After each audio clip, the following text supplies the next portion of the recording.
One of the most urgent tasks of our country is to decisively defeat the climate hysteria hoax. We are in the beginning of a mass extinction. The ability of CO2 to do the heavy work of creating a climate catastrophe is almost nil at this point. The price of oil has been artificially elevated to the point of insanity. That's not how you power a modern industrial system. The ultimate goal of this renewable energy, plan is to reach the exact same point that we're at now. You know who's tried that? Germany. 7 straight days of no wind for Germany. Their factories are shutting down. They really do act like weather didn't happen prior to 1910. Today is Friday. That's right, Greta. It is Friday, and this is the best day of the week. Not just because the weekend is almost here, but because this is the day the Heartland Institute broadcasts the Climate Realism Show. My name is Jim Lakely. I'm your host and Executive Vice President of the Heartland Institute. We are an organization that has been around for 42 years. We are known as the leading global think tank pushing back on climate alarmism. Heartland and this show bring you the data, the science, the truth that counters the climate alarmist narrative you've been fed every single day of your life. There is nothing else quite like the Climate Realism Show streaming anywhere, so I hope you will bring friends with you to view this live stream from all around the world every Friday at 1 p.m. Eastern Time. And also like, share, and subscribe, and be sure to leave your comments underneath this video, especially about what we're going to be talking about today. These all convince YouTube's very mysterious algorithm to smile upon this program, and that gets the show in front of even more people. And as a reminder, because big tech and the legacy media are not huge fans of the way we cover climate and energy on this program, Heartland's YouTube channel has been demonetized. So if you want to help this program, and I really hope you do, please visit heartland.org/TCRS. That's heartland.org/TCRS. And you can help other friends of this program bring it to the world every single week. And as always, we want to thank our streaming partners that help expand the reach of this program. JunkScience.com, CFACT, What's Up With That, the CO2 Coalition, and our friends at Heartland UK Europe. We have a very big show today, so let's get started. We have with us, as usual, Anthony Watts, Senior Fellow at the Heartland Institute and publisher of the world's most viewed website on climate change, What's Up With That. We have Sterling Burnett, the Archbishop of Canterbury, whose day job is the director of the Arthur B. Robinson Center on Climate and Environmental Policy at the Heartland Institute. We have Linnea Lueken, Senior Fellow for Energy and Environmental Policy at Heartland. And we have producers Andy Singer and Silas Centurion Pearson working behind the scenes to make sure the show flows great. And joining us today, we are so happy to have him for the first time on this program, Danish scientist Henrik Svensmark. Until very recently, he was employed for a long time by the Technical University of Denmark, where he studied the effects of cosmic rays and cloud formation, how that affects the climate. But he was recently relieved of his position, which is something we're going to talk to him about today. Welcome, Dr. Svensmark. Thank you. All right. Well, I hope it's not too painful to talk to you about this, but I think it's an important thing to talk about. And I know that you have many friends that view this show, and of course also at the Heartland Institute. But before we get started with all of that, I want to do a little pitch for everybody watching this program today. The Heartland Institute, we are a nonprofit 501c3 organization, and every year we have an annual benefit dinner so that we can help support this organization. And this year we're having it in Chicago on Thursdays, September 3rd, 2026, at the Palmer House Hotel in Chicago. And our keynote speaker is none other than Florida Governor Ron DeSantis. He could be president one day, who knows? But he is, without a doubt, America's most effective conservative governor. I cannot wait to see and meet Ron DeSantis, and I hope you share that excitement and will join us in this very special night on September 3rd. You can get your tickets at benefit.heartland.org. You can also just go to heartland.org, our website, and the very first feature on there features Ron DeSantis. You can click on that and learn more information and get tickets. We really hope to see you there. It's a great way to support Heartland and freedom overall, and to show your appreciation for one of the best governors in America. All right. Hope to see you there. All right. Without further ado, let's start, as we do every program, with the crazy climate news of the week. Hit it, Andy.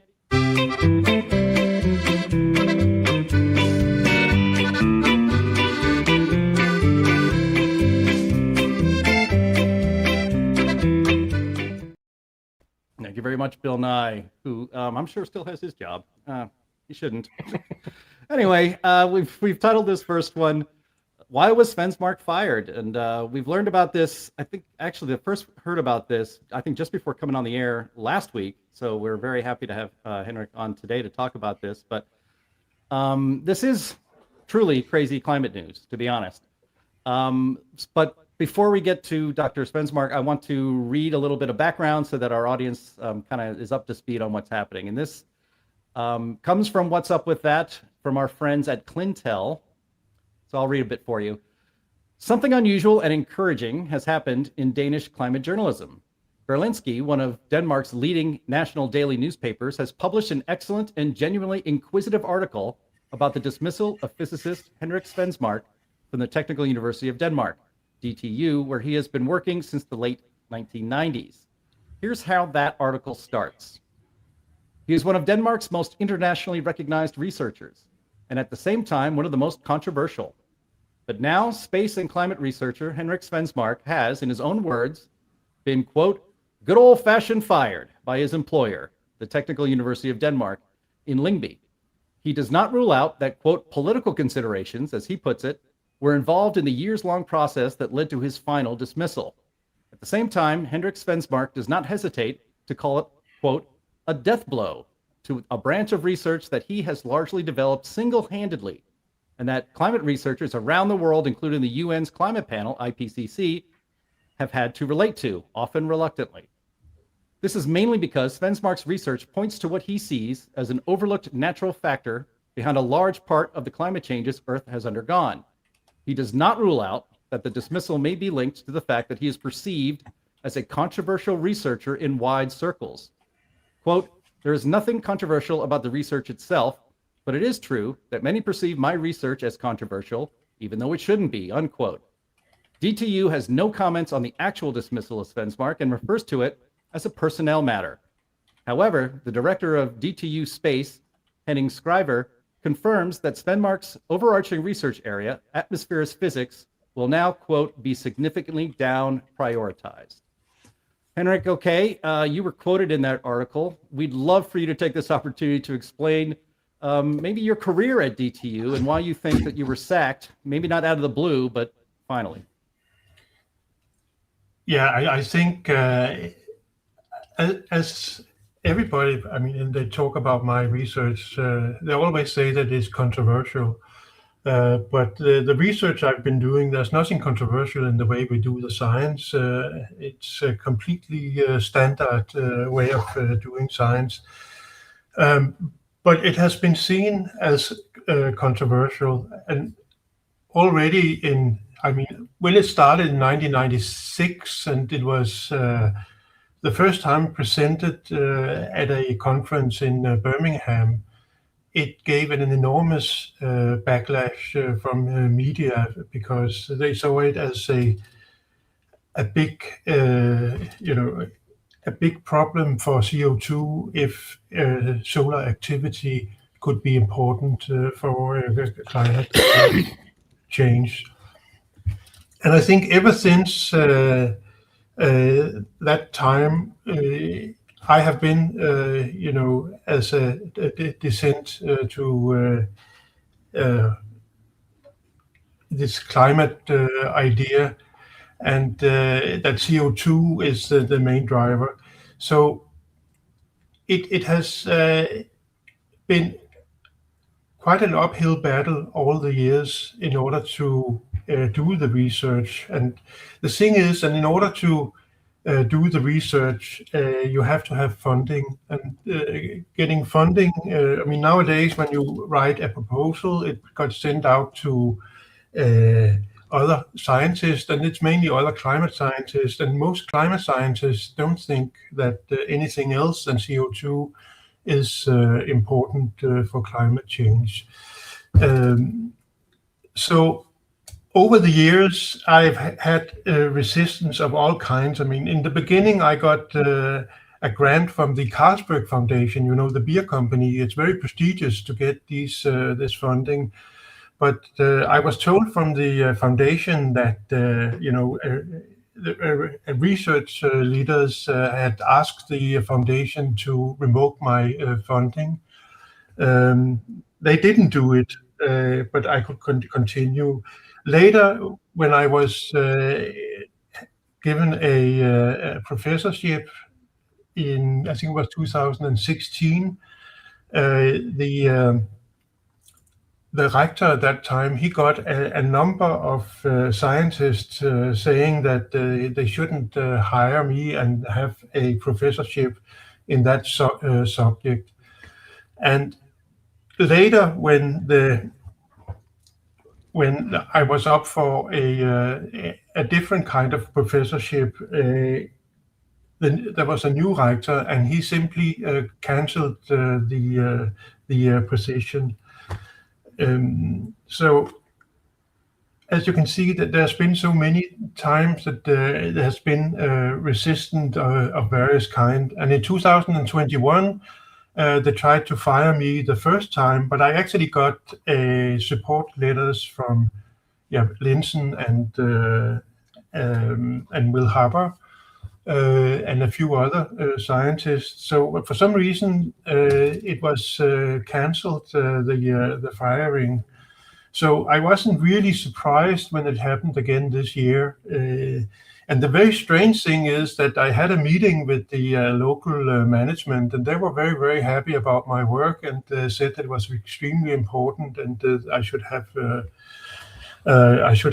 support of some kind from the university.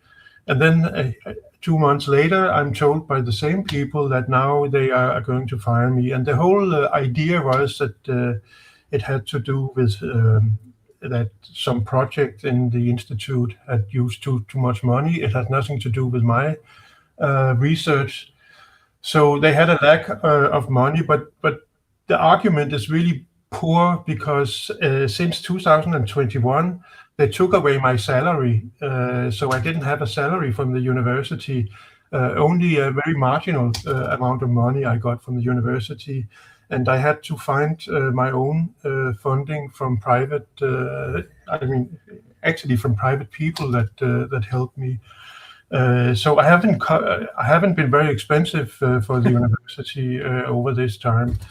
But now they told me that there was a strategic, they had to do some new strategic saying that they didn't want to have very much atmospheric science anymore.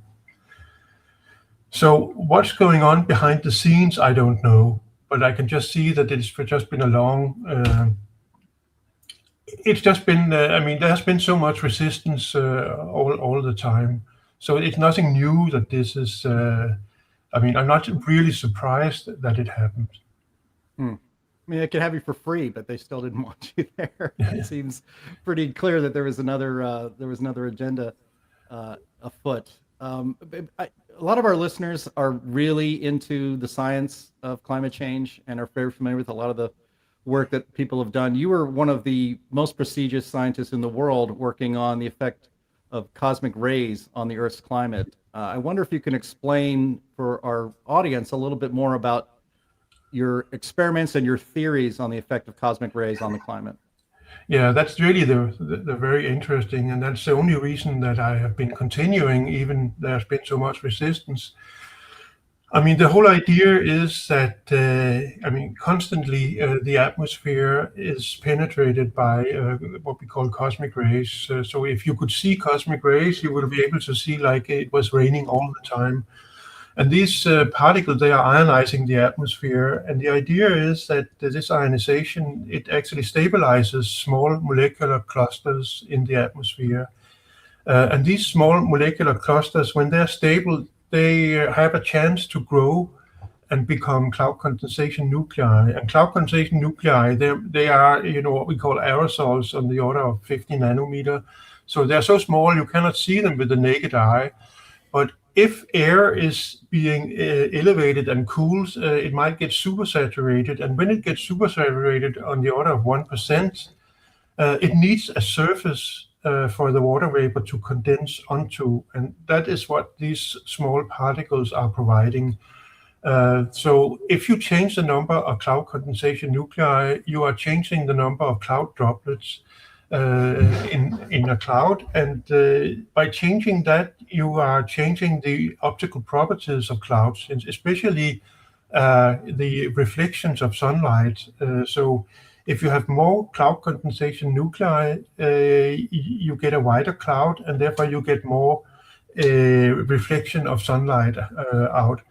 So the idea is that cosmic rays, if you change the cosmic rays, and solar activity is one thing that can change the amount of cosmic rays which come from outside our solar system, then you can modulate the cloud cover, and modulating the cloud cover, you change the energy budget of the Earth. And I mean, that was the idea we had, and one of the things that were quite important in the beginning was try to find evidence for this, and especially with everything well defined, we could do experiments. So I built a laboratory in Denmark together with my co-workers, and we made some of the first experiments where we had atmospheric conditions, and we could see that if we increase the ionization in an experimental volume, we could see that we increase the number of these small aerosols. And later we did experiments where we showed that not just are cosmic rays producing these small aerosols, they are also actually making the aerosols grow faster, which is extremely important because that makes the probability of surviving to become cloud condensation nuclei much larger. So it means that there is experimentally we could see a link from the cosmic rays to the formation of cloud condensation nuclei. So when we came, I mean, these data came out, first experiments were about 2007, I think, and immediately people were saying that, well, I mean, maybe it works in your under these experimental conditions, but in the real atmosphere, there's so many aerosols already, so this process that I'm talking about will not do any difference. But fortunately, you can actually observe these things directly in the atmosphere, because at certain events you have what we call Phobos decreases. It's when the sun has an explosion called the coronal mass ejection. It throws out some plasma, and this plasma, it actually can screen against cosmic rays. So if it hits the Earth, you can all of a sudden within a week have a drop in the cosmic rays, maybe up to 30%. And that is almost like a natural experiment with the whole atmosphere. So when these things are happening, you can then look at a satellite data of aerosols, of clouds, and then various cloud parameters, and you can actually see that there is a beautiful reaction in the clouds. And we can also look at the Earth's energy budget at the same time. And we can see that when we have changes in the cosmic rays corresponding to a solar cycle or something like that, we actually get about 1.5 watt per square meter change between solar maximum and solar minimum. And 1.5 watt is actually quite large. And it fits beautifully with observations of how much energy goes into the oceans during a solar cycle. You can see that from changes in temperature or changes in the ocean heat content, or even the elevation of the ocean surface because of the expansions of the oceans. All of these independent way of looking at the energy that goes in and out of the oceans over a solar cycle fits beautifully with this idea. So this effect seems to be extremely important. Another thing which is completely independent of solar activity is that when we look at over millions of years, we can have enormous changes in cosmic rays, and that has to do with star formation around our solar system. Because cosmic rays are actually produced when mainly produced when large stars explode. It gives a shock front, and that accelerate particles to enormous energies, and that's what we call the cosmic rays. So when the solar system is moving around the galaxy, it comes in and out of regions where you have more or less star formation. That is, you have more or less cosmic rays. And the changes is on the order of 300%. It's something that Nir Shaviv has shown. He's an Israeli astrophysicist. And when you look at these changes, they fit beautifully with periods when you have glaciations in the Earth's history. And when you are between spiral arms, you have a very, very warm climate. That's because you have very little cosmic rays. So everything seems to be fitting very, very beautifully. And the latest work over a number of years is that the climate changes are so big that they actually have an effect on the conditions of life. And that's something that you can, you can see some correlations between the amount of organic, for instance, the amount of organic material in sediments over the last 500 million years. It is following the changes in cosmic rays in a completely remarkable way. So, and it's completely independent of this idea where it is the solar activity that is changing things. So, I mean, with that, let me just end by saying that things seem to be converging in a beautiful way, and we have a consistency with these ideas that is extremely nice. What we really would like to do, and what was about to set up just before I got fired, was to put the whole thing into a large climate model, and then try to run it where we had this mechanism that affect clouds, and then also having CO2 and greenhouse gases, and then see how important is these things together. So, your theory is intriguing, and I want to say I remember back when I was in high school and I made a cloud chamber to visualize cosmic rays and other forms of radiation, and it was fascinating watching all of the different cosmic rays zip through. Most people are completely unaware of cosmic rays and how many there are zipping through your body right now. Yes. And it just, if you did know, you would probably be concerned. But the matter of fact is that it's been with us for millions of years, as Henrik points out. And so we have adapted to it. Interestingly enough, when we first started going to space with satellites and interplanetary probes and so forth, cosmic rays were a real problem, especially with some of the early memory chips.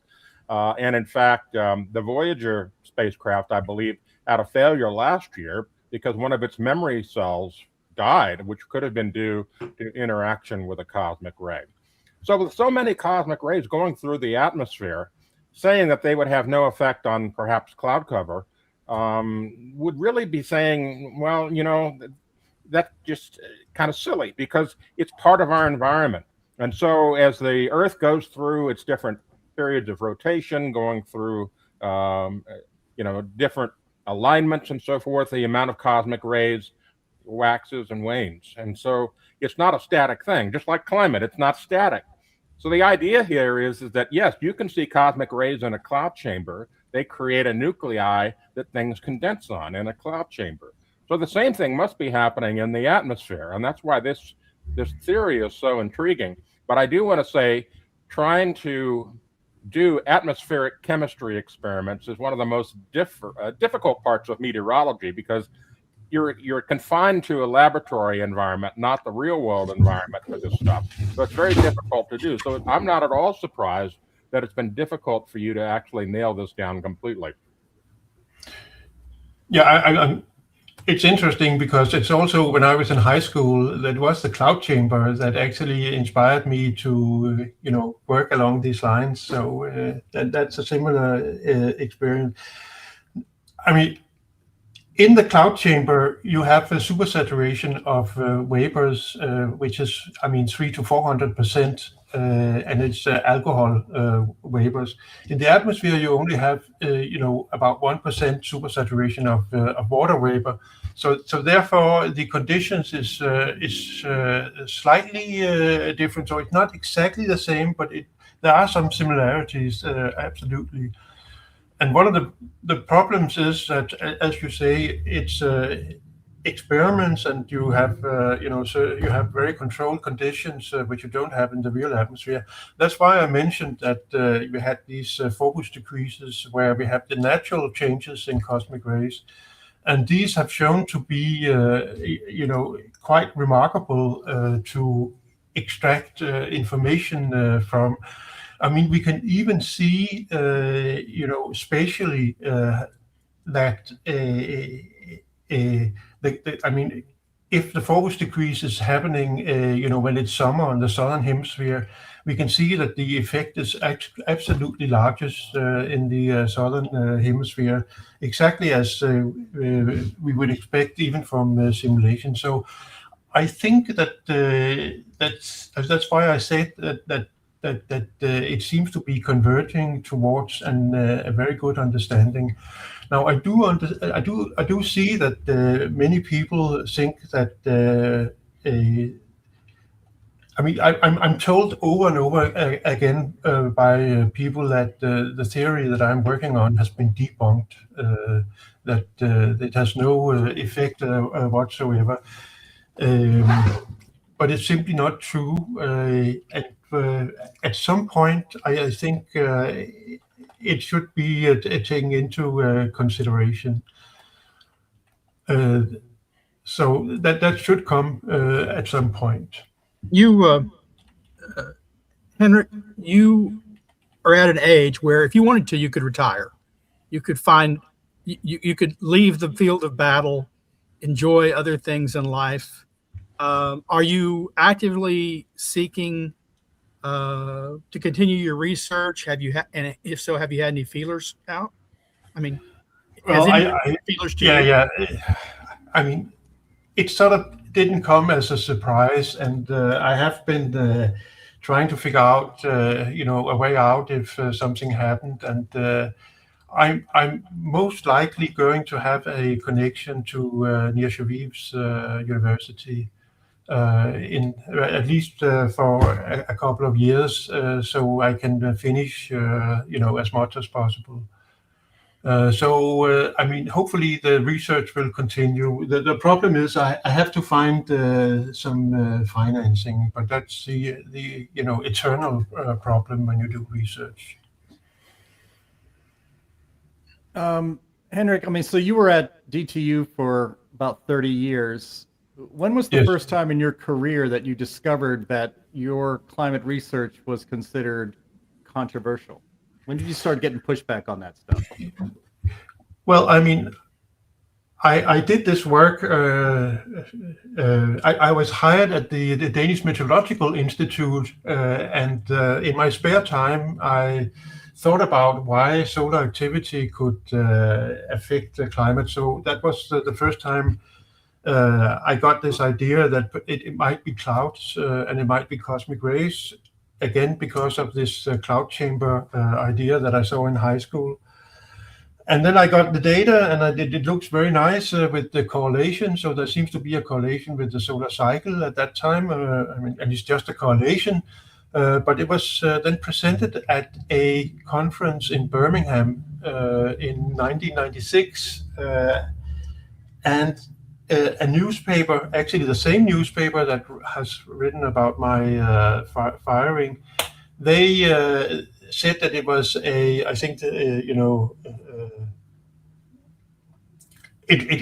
was something that could overturn, global warming or something like that. And it gave such a large media response that I was completely unprepared for the change. I mean, the things that have been done in the past, nobody was interested in it. But here, all of a sudden, it gave an enormous media. I remember coming back to Denmark from the conference, and the headline in one of the Danish newspapers was "Strong UN Critique of Danish Researchers." And that was the the former chairman of the IPCC, Bernd Bolin, who said that what we had done was naive and irresponsible. So I was sort of baptized into climate science as a as being in opposition to nearly everything. And it took me some time to figure out and to sort of to relax into that situation, because I mean, I was completely naive. I had no idea that, I knew very little about CO2 and climate change. And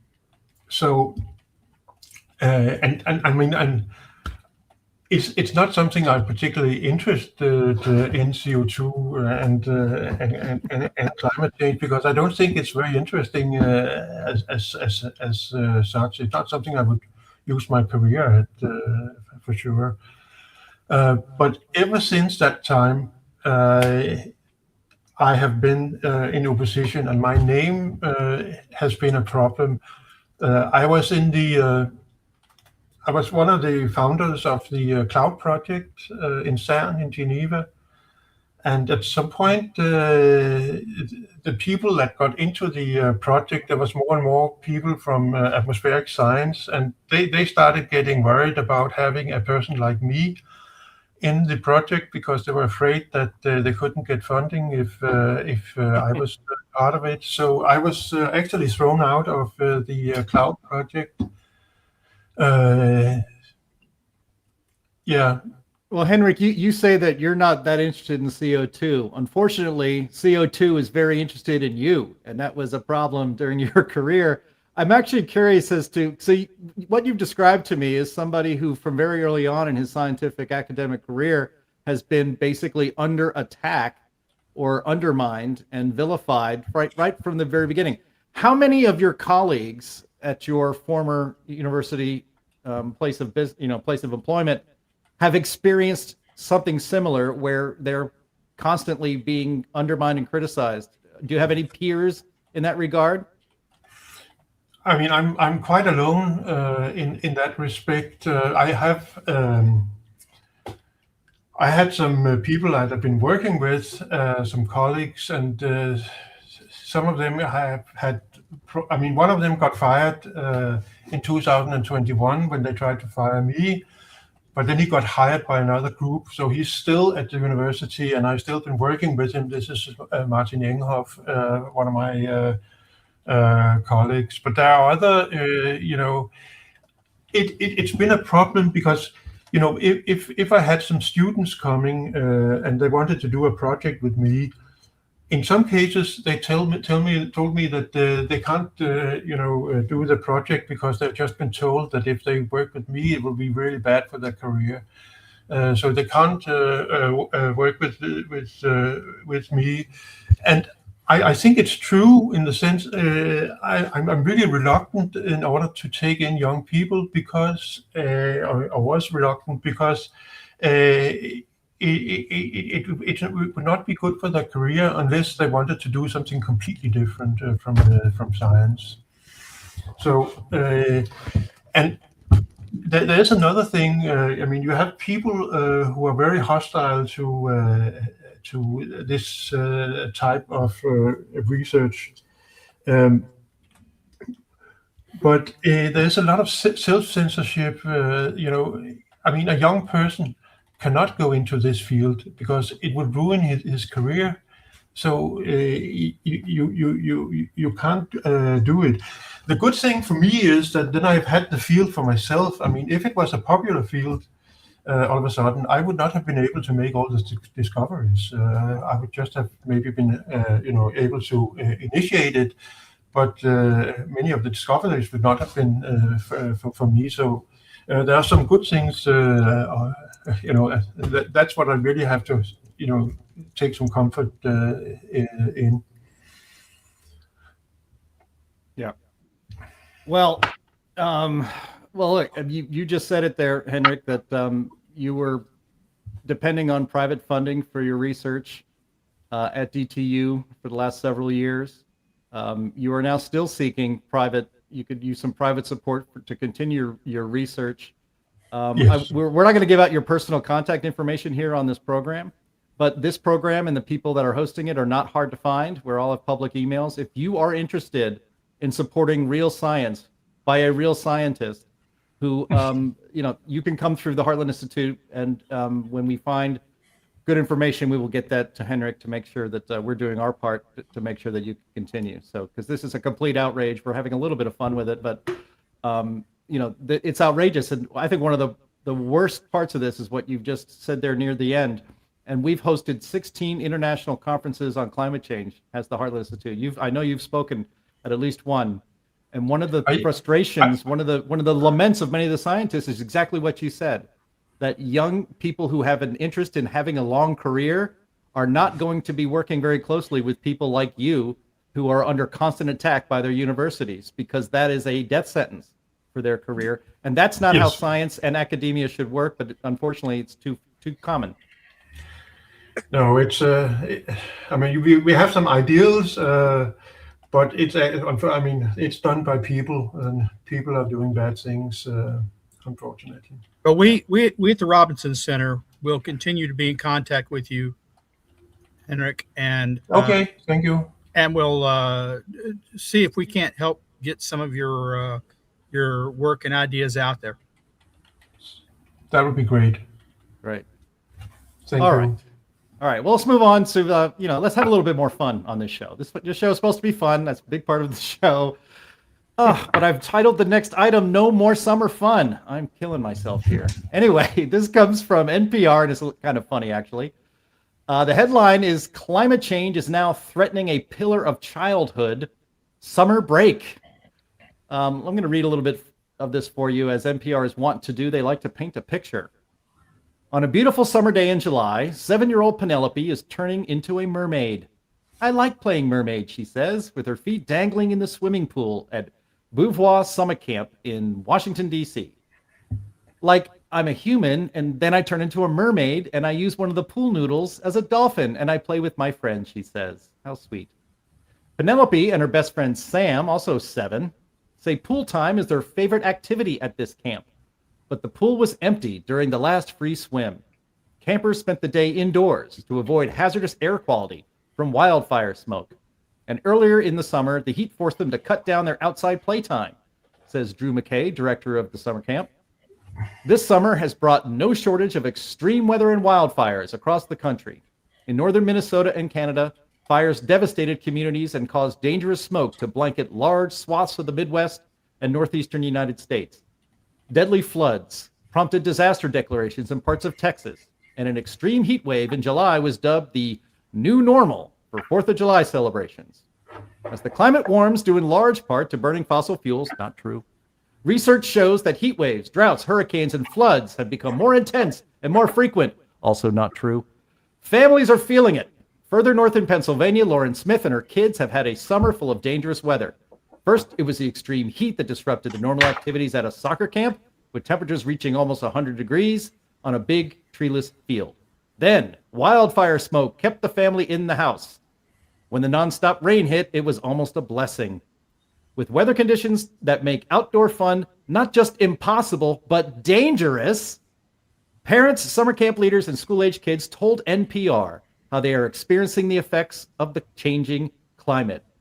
Quote, "It's changed my summer a lot," said Penelope the mermaid. She describes climate change as, quote, "The areas around you are just like changing all around you all the time," unquote. How did a 7-year-old already know that the climate change is making weather worse around you all the time?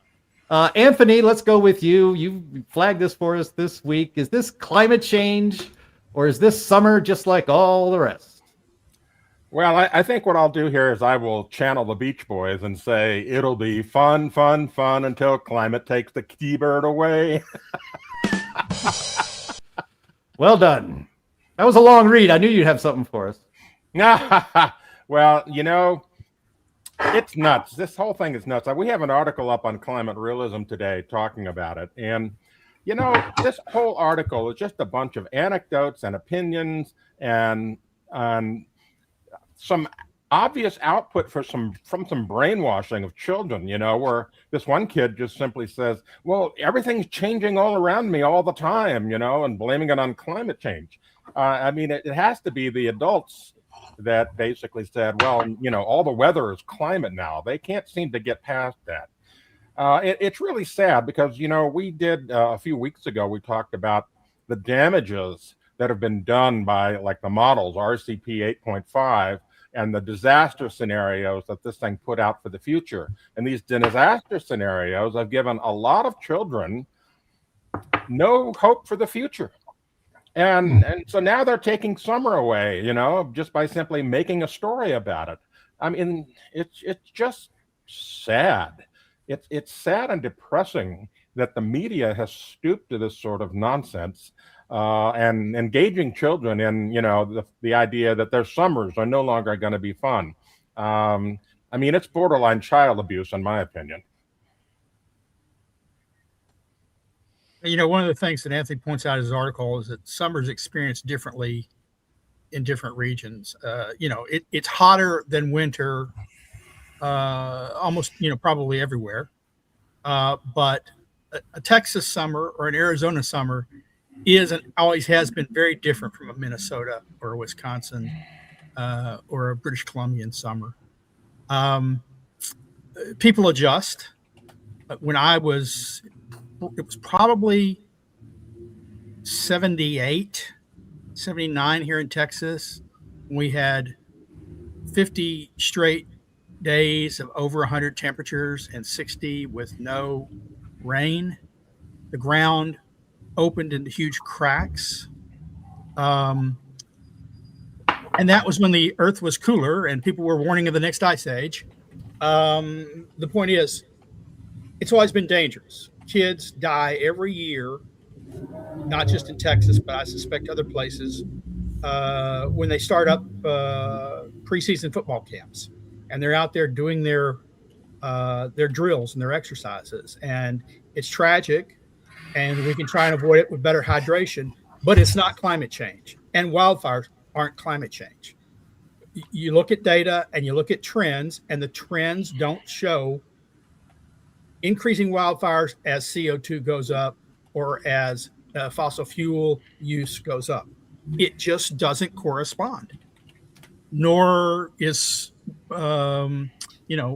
droughts getting worse, nor are extreme heat days during the summer getting worse. In fact, there has been a decline. What you're having is more nighttime. The temperature's rising slightly at nighttime lows, but no one's out there practicing during the night. So it is ridiculous for them to claim that climate change is causing damage to kids' summer. The thing that's really causing damage to kids' summer, as far as I can tell, is the fact that they spend so much time indoors on their various platforms, their Kindles, their computer games. They haven't been out exercising for a long time anyway. I would guess that could be a shock to the system. Yeah, well, that and also scaring the hell out of them about climate change and making them think that the world's going to end. Henrik, how has the summer been in Denmark this summer? Is there any reason to panic and think that you're going to burn up soon? No, it's been nice and warm. So it's been summer. Is it nothing? I mean, you can't get funding by just calling it summer, Henrik. Come on, you got to help us out. Yeah, but there's nothing. I don't think there's anything unusual about it as such. I know everybody's talking about that. It's been too hot this summer, and I was in Germany. It was almost 40 degrees, but it only lasted a few days, so that was okay. I also understand that in France they have had a lot of wildfires, but they also arrested about 240 something persons who have been initiating the wildfires. So it's arson, many of these wildfires. Yeah, So, I just saw something the other day that it's the lowest number of wildfires in Europe on record. probably, One of the things that really bothers me, that's bothered me all summer during this so-called heat wave that we're suffering. Parts of Europe have suffered a heat wave. There's no question about that. And parts of America have suffered higher than average temperatures for days. But you know what? America and Europe are not the world. No. They are not the world. And South America and Antarctica, huge continent, are suffering record-setting cold and snow and temperatures far below average. Even parts of Alaska just got snow last week or earlier this week, inches of snow. That's not supposed to be happening during the late summer. So no one's talking about these places where it's cooler than average. And if it is cooler than average, are we going to blame climate change for that too? If so, it balances out. I don't know what to say. All I know is the media focuses on one thing. They're like a dog with a bone. They worry it to death, and they don't focus on anything that's not that particular bone. In this case, all the cold temperatures, all the snow that are blocking people in South America at resorts. 200 cars abandoned because of snow.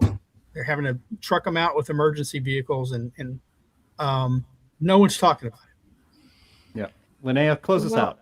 Yeah, I mean, it's human beings are bad at reflecting on like the context of the temperatures that they're currently dealing with. If it's hot, it's the hottest you've ever felt, unless you had something really remarkable previously. Last summer here in South Carolina was fairly mild compared to a couple years ago when it was really hot. And then this summer has been hot again, kind of back to usual. It's that muggy July, August weather where you don't even want to go to the beach really, because the beach, the Atlantic is also like 80 degrees and it's just not even refreshing to get in the water. And, it's all anyone talks about, of course, is how hot and how uncomfortable they are and stuff. But then you remind them, and I'm sure, it feels even worse because last year was so mild comparatively, at least where I live. And then they'll go, oh yeah, it was pretty mild. I kept waiting for when it was going to be in the 90s and it didn't feel like it ever hit for very long. And this summer has been in the 90s like all summer. So it's the weather. It changes. And we're just because, I don't know, the way our brains work or something, we tend to exaggerate everything that we feel. And it doesn't help at all, of course, that the media latches onto it. Yep. 100%. All right, let's move on to Dr. Svensmark, sorry. What you really need to do if you need more funding is you need to come out with a press release that says cosmic rays cause more deadly heat waves. You'll be all set. Yes. But then you would be lying. That's not of course it would, but I'm just channeling what the rest of the climate community does on a daily basis. That is true. All right. Our next item here as we run down the crazy climate news of the week. I've titled this Wind Farms Helping Real Farms. This comes from a publication called The Pulse. The headline is Farmers placed a wind turbine in a cornfield and discovered it was changing the crops by unexpectedly drying dew. During a recent heat wave when temperatures reached past 100 degrees, corn crops faced severe heat stress. Yet researchers studying one commercial wind farm noticed an exception. The corn crops around a wind turbine were coping with the heat much better than other farms. What difference was the turbine making? Monitoring the site were agricultural meteorology experts from Ames Laboratory and the University of Colorado. Using LiDAR lasers and anemometers, the team mapped the air movement and temperature variations across the Iowa corn and soybean fields. The instruments picked up a column of disturbed air for a quarter-mile downwind from the turbine. In normal conditions, the sun warms the plants, and this heat radiates upward into still air. Here, the movement of air accelerated the exchange of heat between the leaves and the lower atmosphere. Temperatures in the daytime were lower as cooler air was brought in. The research team visited the site at dawn, realizing that the effect of the disruption in the atmosphere continued throughout the night. The mixing of the lower layers of air meant that warmer air was drawn to the surface. The result was a reduced risk of frost, which is an important protection factor. The inspections also showed a marked difference in morning moisture levels, which was important. The dew that usually clings to corn leaves was recorded to be evaporating a lot faster in the turbine's wake. Lingering moisture on plant leaves gives fungal pathogens and leaf toxins time to take root. But by drying the foliage quickly, the breeze reduced these risks while cutting the cost farmers pay for artificial drying after harvesting is complete. The airflow was also altering how the plants absorbed nutrients. Corn requires a steady supply of carbon dioxide to grow, and this was facilitated directly through the plants with the moving air. Sterling, I want to start here with you after that bit of a setup. We're often critical, my reaction to this is that we're often critical of the expansion of wind installations across the country, blighting the landscape, but perhaps this is a case where putting windmills on cornfields might actually be a good thing? Only if you ignore every other bad thing that they do. If you take this one thing in isolation, and if it's true, because I've seen multiple studies over years that don't look at one facility and one cornfield, that finds the typical impact of turbines, maybe not hundreds of yards downfield, but in the immediate area, is a drying of the soil. So there's less soil moisture, which isn't good for corn or any other crop. Concerning dew, okay, well, I guess if dew stays on the underside of plants for long periods of time, that could tend to form a fungus. Yet, it's in my experience, actually going into cornfields, dew doesn't stay on those plants very long after the morning sun rises. It dries out, or it drips off into the soil. So that's part of the soil moisture. So I'm unconvinced this is a new, we finally found a justification for wind farms. They're expensive. They kill birds and bats. They have to be subsidized. They make the grid less reliable. And I would wager that if you balance the supposed impacts of the drying of the moisture on the underside of the leaves, the dew, compared to the impact on the soil moisture, they're of net harm to crops overall, despite what this one field and one study may say, because that's what the other studies have said.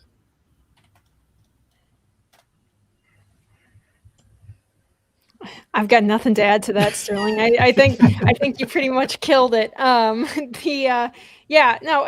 It's the same with any industrial facility. I mean, there's always going to be something, especially when it comes to a wind turbine where you have, there's a downstream air effect and stuff. There have been studies, I believe, in the North Sea looking at the effect on like downstream weather patterns and stuff from the big turbine fields offshore. And there's definitely an effect because the energy in the wind that it takes to turn a turbine gets taken out of the wind, when it turns the turbine. So there is a braking effect of the wind by these devices. So yeah, I mean, I wouldn't be surprised at all if the effects that they're talking about are real. And like Sterling said, the effect of drying out the soil is the same effect that they're talking about in this article. They're just not mentioning the soil part. They're just saying, look, it's a fungicide or whatever, not a fungicide, but it helps to reduce, different types of moisture related funguses and mildews or whatever on crops, like how greenhouses will have an air current in order to do the same thing. But they don't, as far as I saw in the clips that we got there, they're not talking about the potential downsides there. So look, it just a few other negatives, right? It takes about 5% of a field's growth, useful land out of production. And if you use aerial spraying, it used to be pretty common. I don't see crop dusters much anymore, but then I don't spend a lot of time in farm country anymore. If you use crop dusters, it can scatter your pesticides and fertilizers, and B, it creates a pretty much look. If I'm a crop duster, I don't want to be flying through a field of wind turbines. Even if they're spaced pretty far apart. If you've ever seen how crop dusters work, they don't fly high; they fly very low to the ground. and you got to pull up and pull out and turn on a dime. And I would think that this would create a hazard for crop dusters. Now, as Linnea said, and I think I said it the first, there are benefits to wind turbines. Look, the farmers are making a mint. They're getting their payments. The wind operators are reaping the benefits of huge subsidies and higher energy costs that they pull off the market. You know, the profit, the elite market socialist profiteers. So it's not that there are no good things flowing from wind. It's just, I would argue that the bad almost always outweighs the good. A small group of people benefits a lot, and the general public has higher food cost and less wildlife and less open land. Yeah. Well, you know, so that story that we just covered, you know, was all about the downstream effects of wind turbines in corn and soybean fields. You know, many people trade in corn and soybean futures, but that can be pretty risky, too risky for many investors. But there is an investment that is not risky, and in fact, it's a hedge against risk, and that is an investment in precious metals, which is why I want to tell you about the sponsor of the Climate Realism Show, and that is Advisor Metals. Jim, that was a corny segue. There you go. You know, if you listen to a lot of conservative shows or listen to this show every single week, you hear lots of pitches for buying gold and silver and other precious metals. And there are a ton of companies that can do that for you. But I want to tell you why you need to trust our sponsor, Advisor Metals. And that's the man who runs that company. And his name is Ira Brzezinski. Ira is the managing member of Advisor Metals. He doesn't get into all those high pressure and deceptive marketing tactics like you see in big gold. He also doesn't deal in rare coins, which you probably have no interest in. When you buy gold and other precious metals from Advisor Metals, you are dealing in quality bullion. And that is so much better when it comes time to liquidate this very valuable physical asset. And when you buy from Advisor Metals, you're going to have that investment sent directly and discreetly to your home, so you can put it right there in your safe. Ira, by the way, is advertising on this program with the Heartland Institute and the Climate Realism Show because he is an America First patriot. Doesn't mean he doesn't like Denmark, but he does love America. He does not donate to Democrats. He refuses to work with proxies of the Chinese Communist Party. And he, like us, abhor the machinations of outfits like the World Economic Forum. That is one of the many reasons why we are very proud to have him as a sponsor. So if you want to diversify your investment portfolio, if you want to back up your IRA with real physical bullion of precious metals, you need to go to climaterealismshow.com/metals. You can leave your information there, and Ira will be in contact and make the process so very easy for you. Again, it's climaterealismshow.com/metals, and be sure to tell them who sent you, and that is us, because that helps this show while you're also helping your financial future.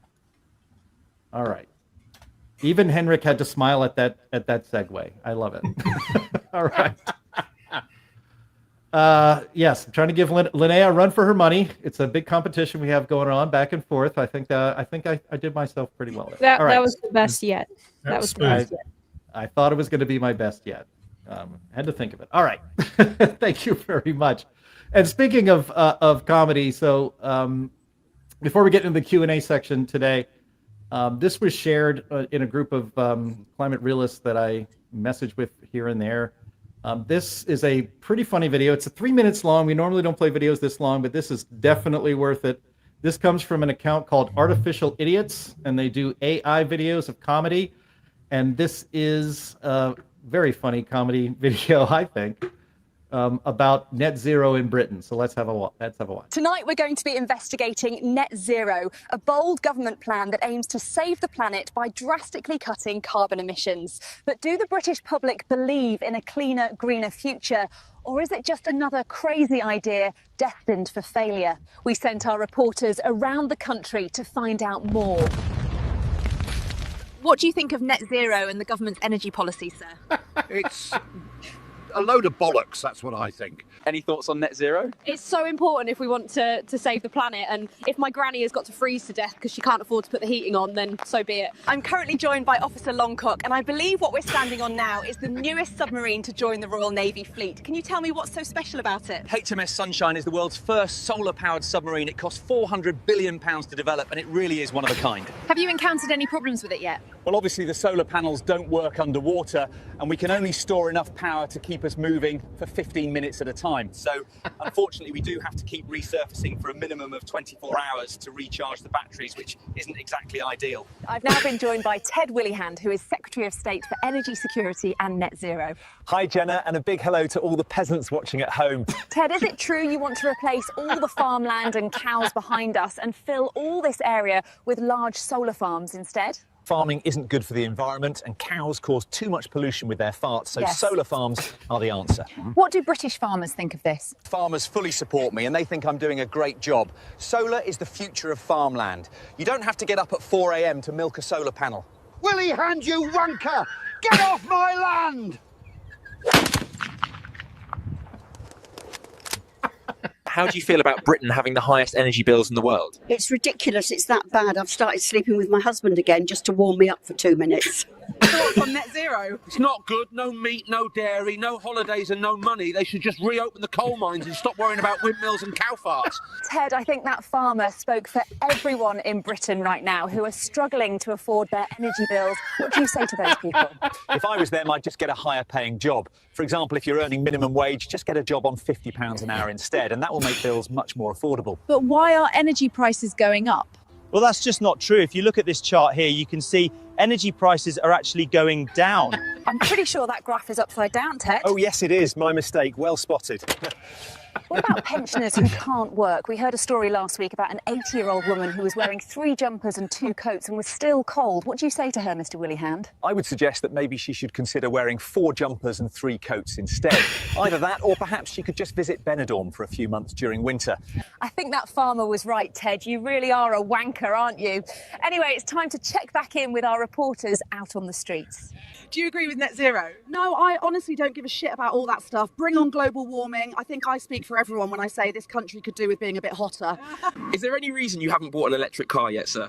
Yeah, do you see that block of flats behind us? I live on the top floor. I'm going to need a bloody long charger, aren't I? Would I be right in assuming you've got an electric car, Mr. Willihan? No, I don't want one. I prefer my Range Rover, to be honest. Oh, OK. Have you considered possibly planting more trees to offset carbon emissions? Yes, I did consider it, as it could work, but it's very difficult to profit from it. Right, then I think we've covered everything now. Let's wrap this up. I've been Generator, and this prick has been Ted Willihan. Thanks for watching. Good night. That was gold. Wow. I apologize for a couple of swear words in there. It was a little blue, but not that blue. The British get a lot of things wrong nowadays, and they're going downhill. But their comedy is still dry, biting, and among the best. Yeah, for sure. I mean, indeed. I mean, Linnea, we talk a lot about the dangers of of appearance from Mr. Bean.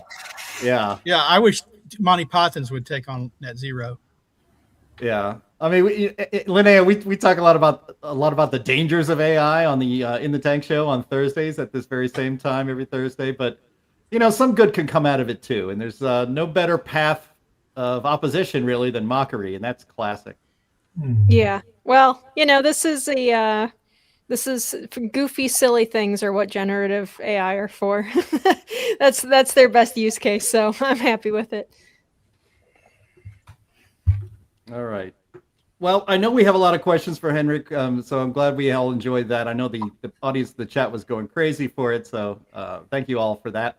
But let's get to the important and favorite part of this program every week, and that's Q&A. Take it away, Linnea.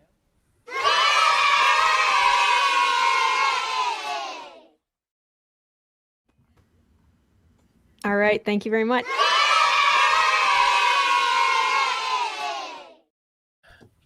Thank you, Andy.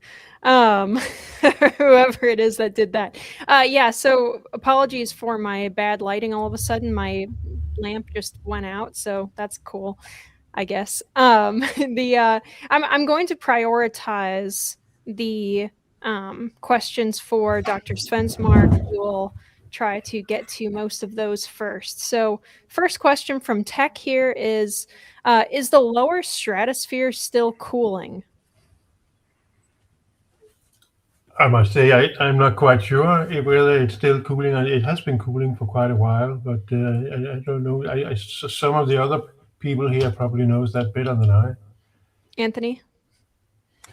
I honestly don't know either. I have not been tracking it. I know the lower troposphere is warming, but as far as the lower stratosphere, I just don't know. Alrighty, cool. Okay, Scott Clay asks, were you fired because they were afraid your research would end up killing the goose that lays their golden eggs? That's a good question.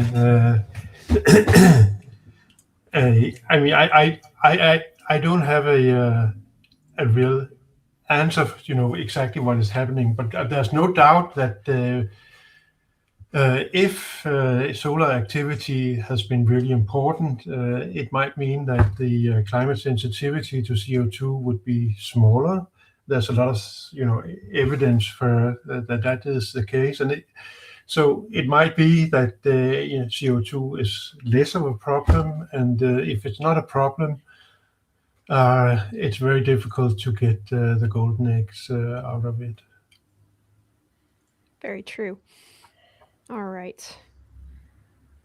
This is a great, interesting question from David, who says, Dr. Henrik, who owns your data?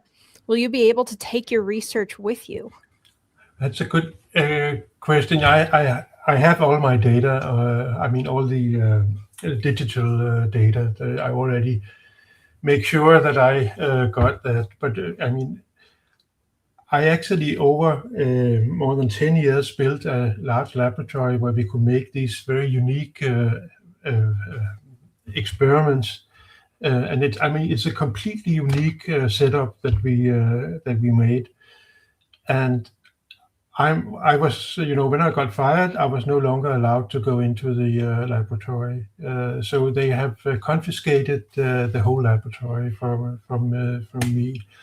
And a lot of it was actually from private. For instance, a mass spectrometer was given to us. It cost almost 4 million Danish kroner. So that's maybe $600,000 or something like that. So very expensive things has been given to the group, and it's now taken away from us. Or from me. So I'm not getting everything with me. Yeah. Alrighty. We are going to find you your own mass spectrometer. We'll get you a warehouse to put it in. All right. Let's see. A lot of people have questions about Nir Shaviv. I hope I'm pronouncing that right. Several people have asked. Well, yeah. Nir Shaviv, he did this work with the idea that as the solar system is moving around the galaxy, you go in and out of, more or less cosmic rays, and that fit very beautifully with when you have glaciations on the Earth. And I contacted him right after he did this work, and for 1 or 2 years we were sort of competing about certain things, and then we decided that there's no reason to chase each other's tails. So we have been working together ever since. So Nir Shaviv is one of my closest collaborators. Excellent. I'm sure that a lot of our audience will be glad to hear that, because we do have a lot of questions about it. So apologies to audience members who asked about it, and I did not get to your particular question, but we do have a question from Scott asking if Nir has been persecuted the way you have for his research. No, not in the same way, because in Israel they have global warming is not a big thing. They have real problems in Israel, and so they don't really care that much about Nir Shaviv. They're much more relaxed about these things. Alrighty. This might kind of be a question for our producers here. Above Us Only Sky asks if we can get the graph showing the correlation between variations in cosmic ray flux and change in sea temperatures. I'm not sure if we can. We'll see if. Well, I guess we'll set somebody to looking for that graph, and then. Yeah, I of course have a graph of that, but yeah. Alrighty. And it's a beautiful correlation. Jim, you're muted if you're talking. Oh, I was just saying, Henrik, if you can put it, if there's a URL, if it's out there publicly, if you want to paste that link into the private chat, maybe we can pull it up on screen. I don't have a URL. Oh. I don't think so. So I have it in a PowerPoint. So I don't know if the audience is allowed to post URLs or not, but one of you guys might, someone in the audience might have it as well. All right. Well, we'll save this question for later and we'll see if we can't find it. All right. Chris asks, I have heard solar cycles being mentioned. So do solar cycles affect the cosmic rays hitting the Earth? Yes. I mean, cosmic rays are charged particles, so they are very, I mean, they can be affected by magnetic fields. And when you have the solar wind going out, it's actually carrying the sun's magnetic field. And when you have a high solar activity, you have a better screening against the cosmic rays that comes outside from our solar system. So it might changes, quite a lot between solar maximum and solar minimum. So when you have solar minimum, the sun is not so effective of screening against the cosmic rays. So you can have these maybe 30% changes in cosmic rays that are hitting the Earth over a solar cycle. Okay, awesome. Thank you. Alrighty. Jason has a question for me, which is, does Linnea feel the same as she nodded when Henrik said about not working with him would ruin, or about working with him would ruin, like a young scientist's career? I was nodding because I've heard of similar things at universities all the time, across different areas of science too. There are just persona non grata in different areas that either don't take and don't seek out graduate students to mentor anymore because they just know that they'll just never be able to get a job. It is an extremely toxic environment these days. It can be, I mean, especially in this field, but of course in other fields where there's no political interest, I mean, you might be able to have a good time. Yeah. Yes. If I could ask, so you have said that, you don't have really any colleagues that you've worked with, but I guess until he passed away, didn't you work with Egil Frisk Christensen? I don't know if I'm pronouncing that correctly. Yes, I mean, I initially started my first paper with Egil Frisk Christensen. He was at that time, he became the director of the Danish Space Institute. And he was a very important person for me because he had the position where he could sort of protect me against many of the attacks that came, and he actually really helped me in the beginning. Unfortunately, he died a few years ago, but he was certainly an important person. We have this nice comment from Doug who says, thank you for bringing Henrik onto the show. He's a great man and scientist, only wanting truth to prevail. So you've definitely got fans in our audience. Thank you. That's very kind. Let's see. Mr. Johansson here says, question, in some of your papers, there is another author who is Jacob Svensmark. Is that your son? And will he be continuing the same research? That is actually my son. I mean, it's difficult to find someone to work with. And Jakob, he started working with me when he was about 16 years old. And then we tried to get him, be able to continue, and he applied in order to continue the research. But the usual problem, couldn't get any funding whatsoever to continue. And he's now, I think half a year ago, he started working as a math teacher in a high school. So, very cruel of you to have ended your son's scientific career before it could even get started. Exactly. By him on your paper. Well, when he said to me he wanted to go into science and study physics, I said to him it's a really, really bad idea, because it will be very difficult to get a job.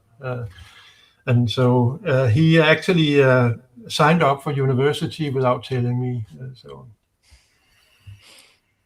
I'm glad to hear. He seems very great. And he was. I mean, he has been extremely, very, very good at doing science, and very, very solid work. And I mean, he did some really great work on some of these things. So I think it's a shame that he couldn't continue. Absolutely. All right. I've got a question for Anthony here from Darren and Loki, who asks, did the Godzilla El Nino contribute to the heat wave this summer? If so, can we make a King Kong La Nina to combat it? Your mic isn't on, or you're muted in some way, Anthony. Sorry. I had a cough earlier. I can't honestly tell you whether the Godzilla El Nino contributed to the heat wave this summer. My general view is probably not, because these were localized things, particular blocking highs and things like that created heat domes. And one thing that, they say El Nino in the scientific literature tends to make more extreme weather, and we have observed that through time. But whether it makes any specific extreme weather is a question that is unanswered. I mean, it had the tendency to increase it in general, but a link directly between El Nino and this specific weather event, who knows? We should just ask the people at World Weather Attribution. I'm sure they can tie it to climate change. Oh yeah, probably within about 45 minutes they'll have a complete answer. Yeah. With certainty, that they'll with very, very wide certainty bars that they will uncertainty bars that they will bury in their press release. Between a 2 and 70% chance that this could happen, but for climate change. Man, I saw the one when they were talking about the rainfall in Nigeria. Yeah, the rains down in Africa. They were that's a you joke, Anthony. They're like error bars on one of the things that they were measuring was between 2 and like 30% or something like that. 2 and 27% something. It's so silly. All right, let's go. All right, we've got a question from Albert, who says, would the incredible increase in satellites burning up in Earth's atmosphere add to the amount of droplet nucleation potential? No, I think that is simply too small to have an effect. I mean, we also have meteoric dust coming in, so it's not really changing the number of cloud condensation nuclei. So it's not important. Yep. Alrighty. We've got I want to bring this up real quick from Engineer Guy, who's a longtime friend of the Heartland Institute, who's asking, how are we doing on hurricane numbers so far? July is now over, going into August or September predictions. I don't know. NOAA should be putting out their forecast, but they've been spot on so far this year. They said it was going to be a below average year, and it's definitely been very, very quiet in the Atlantic. So let's go. Jay Wester, I guess this is a Jim question. Would it be possible to create crowdfunding for Henrik's research, maybe directly on the Heartland Institute website? That's a very promising idea. We will look into it. I was going to mention at the wrap up of the show, which is coming here pretty soon, that I'm not hard to find. Go to heartland.org. I'm not hard to find. My email is public, so you can find that. So anybody who's interested in supporting Henrik's continued work, especially he was right in the middle of an experiment when he got told, so he probably used a little funding. Yeah, you can contact the people on this show. We'll find a way to make it happen if we can. Thank you. Alrighty, let's go. Where are my questions? Okay, let's see. Okay, here's one from Chris who says, how much do cosmic rays vary by as we sail through space? So I guess that by is probably just a edit, like a typo. But how much do cosmic rays vary as we sail through space? Well, I mean, we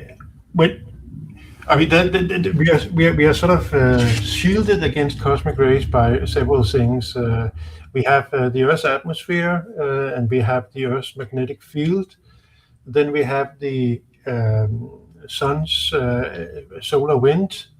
And then if you go outside the solar system, I mean, you would have a more or less constant, but it will probably be maybe 1 or 2 times, larger than what we have here on Earth.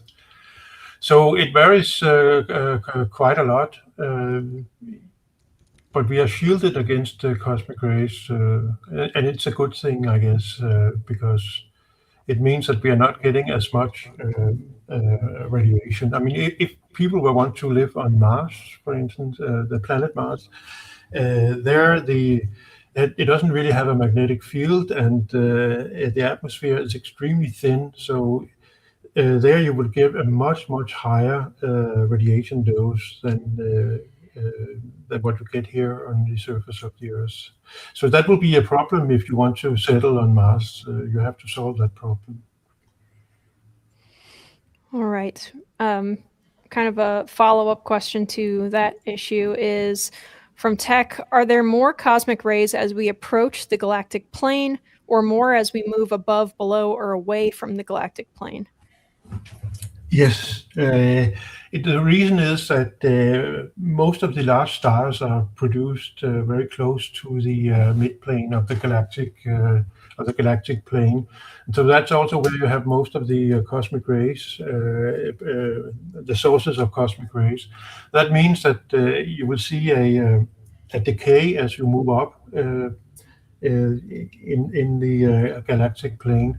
And it's really interesting because the solar system, as it moves around the galactic center, it's actually also, like a delphin, or what do we call it? It moves up and down through the plane a little bit, and therefore there is a significant change in the cosmic rays, and you can actually see that very beautifully in the climate data of the Earth, which is it follows this very nice. So yes, there is a big change as you move in and out of the galactic plane. We have people just love the technical discussion. It's been a little bit since we had a really data and theory heavy episode. So thank you so much for doing this, Doctor. We have another question for you about your equipment, asking what kind of mass spectrometer. For that cost, I'm thinking a QTOF or something else. Gas or liquid phase? Yeah, it is a time of flight mass spectrometer. And it has a chemical ionizer in front of it, so it's a rather special thing. And the reason is that we wanted to measure sulfuric acid, and sulfuric acid is actually one of the most important molecules for clumping together. It's like the super glue of the atmosphere, and that's really what makes the aerosols. So in order to measure extremely small concentrations of sulfuric acid, we had to have such a mass spectrometer, and that's also why it was so expensive. And this is something I was wondering too, how much actually can astronauts shield themselves from cosmic radiation, and does it play any role in the lunar surface, which is a question from B.H. Bailey. I mean, it's well known that if the moonwalks had been done at a time where we had some of the very large flares on the sun, it could have been life-threatening. So it is very difficult to shield against this type of radiation. It's also interesting, if you are inside a spaceship, if you make the walls too thick, you might produce a lot of secondary particles, and therefore you actually get more radiation than if you didn't have the shield. So there's a trade-off in that sense. It's a whole lot of stuff to account for. It's kind of amazing that we live on this little bubble habitat in the middle of a very hostile universe. Oh, yes. Let's see. I think this can be a question to Sterling. It can be a question to Henrik. It can be a question to everybody who wants to chime in on this, which is from Ulterior Ultra, who says, instead of spending trillions on a hoax, why aren't we spending it preparing for coronal mass ejections? Well, I will point out we just had a big one just a few minutes ago that has been released by the Sun. So we'll get to live that experiment in real time today. Yeah. And I guess my suggestion is we have a lot. Look, the world has finite resources. And everything we get, we let the government redirect away from market choices or from entrepreneurs operating in the market, trying to satisfy needs here and now, not theoretical needs in the future or things that we have very little control over. We are leaving people that we could otherwise get out of poverty, that we could otherwise feed, that we could otherwise house. We're leaving them impoverished when we don't have to. We're adding to unnecessarily to death. So rather than even, coronal mass injections, I'd like to take big government out of science. And, if you have agencies that are supposed to take care of poverty, that's what they should be doing, not fighting climate change. If you've got agencies that are supposed to help food production, that's what they should be doing, not fighting climate change or coronal mass ejections. I want to focus on real world problems that we face today. Let's get rid of mosquitoes that carry malaria. We can do it. Let's transport food from where it's grown to where it's needed. We can do it, but we're not doing it while we're wasting resources on more esoteric and probably less problematic issues.